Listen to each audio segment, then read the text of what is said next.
Have you ever wondered how space and time themselves emerged? That is the point where the universe begins. And science does a beautiful job of explaining what happens after the Big Bang.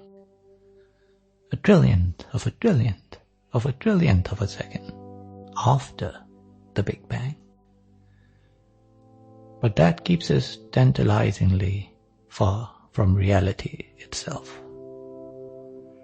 The fundamental reality in which even space and time can emerge. So today I'm going to share an insight which is really around the same question. What is the fundamental basis of everything? But this insight comes from a very different angle to science. It is just as satisfying though, at least in this mind. To arrive at this insight, it's as if we have understood the cause of the Big Bang. The causeless cause that is present even before the chain of cause and effect begins. So after setting that very high bar, let's proceed. Try to recall a dream that you've had recently. You need not remember the contents of the dream. It may be vague. The point is, whatever your dream was, there was a space in which the dream took place. And events took place in the dream, so you noticed change. There was the passing of time. So this dream emerged in a bubble of space and time. Let's call it dream space. So if you ignore the contents of the dream and just consider the space had 3 dimensions, just like regular space. You may be moved around in that space. There was a sense of depth. So if you take that space and compare it to the space you observed as you woke up, what is the difference? We're just focusing on the space itself, not the contents. What differentiates what we might call real space, physical space, from dream space? So if you're a scientist, you wake up, you observe the space around you. You can do experiments to define what the space is. But all you're really doing is measuring length, breadth, height. These are the dimensions, 3 dimensions. That is quite clear. And that's it. Those are the attributes of space, 3 dimensions. So there's nothing there to differentiate the dream space from the waking space. It's all just space. So it's not quite right to think that there are 2 kinds of space if they have exactly the same attributes. But the dream space, you might say, existed in what you would call your mind. It didn't exist in the same sense that this physical space seems to exist, where you're sharing it with other people you know. But recall that in the dream, while you were in it, you thought you were an object in the space, in the dream space. But as you woke up, you knew that was a dream character. What was in the space was all part of the dream. So that entire space, that bubble of dream space, appeared in a subjective reality. A reality that existed prior to the space. And this is demonstrating that space is always subjective. It's not just relative, it is subjective. And if we can't find any way to differentiate between dream space and physical space, this applies to all of space. All of space is subjective, dependent on the observer. But this observer doesn't refer to a human character inside the space. You see, even in the dream, You thought you were in the space, observing it, but that was not true. The character in the space, all the objects in it, and the space itself was what was being observed. But from what standpoint was that space being observed? That prior condition in which space emerges, that is the true point of observation. Now, if you ask the mind, what was it in which this dream space emerged? It'll probably draw a blank, because at that point, there's no space, no time, and no experience.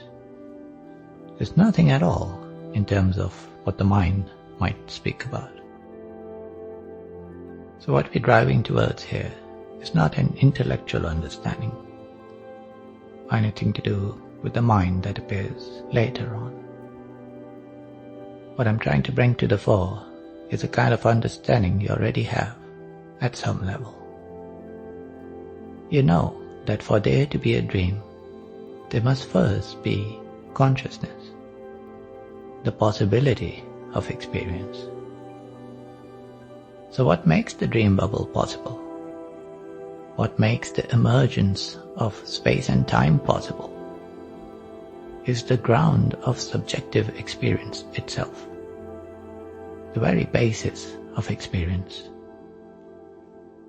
And that doesn't belong to any character inside space. It doesn't belong to any character or entity at all. Because prior to the emergence of space and time, all there is just the ground state of reality, where even space and time can emerge out of nothing. You know that consciousness is undeniably real. It is an aspect of reality. And dreams prove that consciousness can give rise to bubbles of space and time. So if you have found this one aspect of reality that can give birth to space and time, do you need to find some other aspect? You don't. This is it. However, this won't make much sense as long as you assume that there must be a character dreaming for there to be a dream, that there must be a self or a mind or some kind of God dreaming for this universe to exist. That is not what I'm trying to communicate. What I'm saying is that consciousness does not belong to any entity.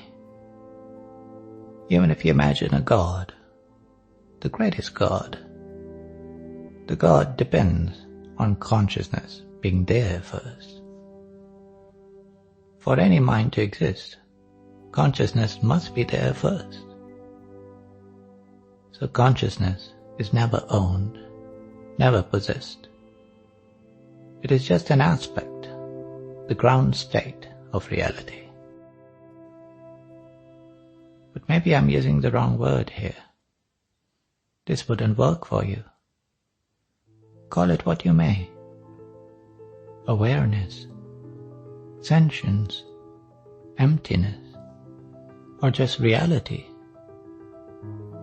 Whatever we call it, you know it is there before the dream emerges. And to call it is actually quite wrong. Because you are at no distance to reality. You know it is you that is conscious. That is also a fact. And if you bring together these two facts, which initially may seem contradictory, on the one hand, I'm saying that only reality is conscious, and on the other, you find that it is undeniable that you are conscious. You will see that these are not in fact contradictory statements. It means that beyond the facade of this character in space, this person you think you are. What you actually are is the very heart of reality. Right now, it may seem that you're only observing this one mind, this one body. But that is what dreams feel like. In the dream, you're only aware of that one particular dream. But just as you've had many dreams in this one life, you can think of them happening sequentially. Why do you think it's not possible for them to appear in parallel? These bubbles of space and time existing in parallel. They're all subjective. Each experience is dependent on some underlying process. And you may want to think of it in terms of brain activity. It is the brain activity that is being experienced, whether you are dreaming or awake. So what is experiencing the activity, and how? It is the same reality in which the activity is taking place, in which the subjective bubbles of space and time are emerging and being known, being experienced. The observer is never within the subjective space. The space is what is being observed. And the true observer forever lies beyond the domain of space and time. That is what you are. Once you let go of the idea of being this individual dream character. So there's this bubble of space and time where this universe has emerged. And then there are these parallel bubbles of space and time where these lives are being experienced. There's the main dream and the dreams within that dream. But your true identity remains the same throughout, as the reality that knows all these dreams and lives all lives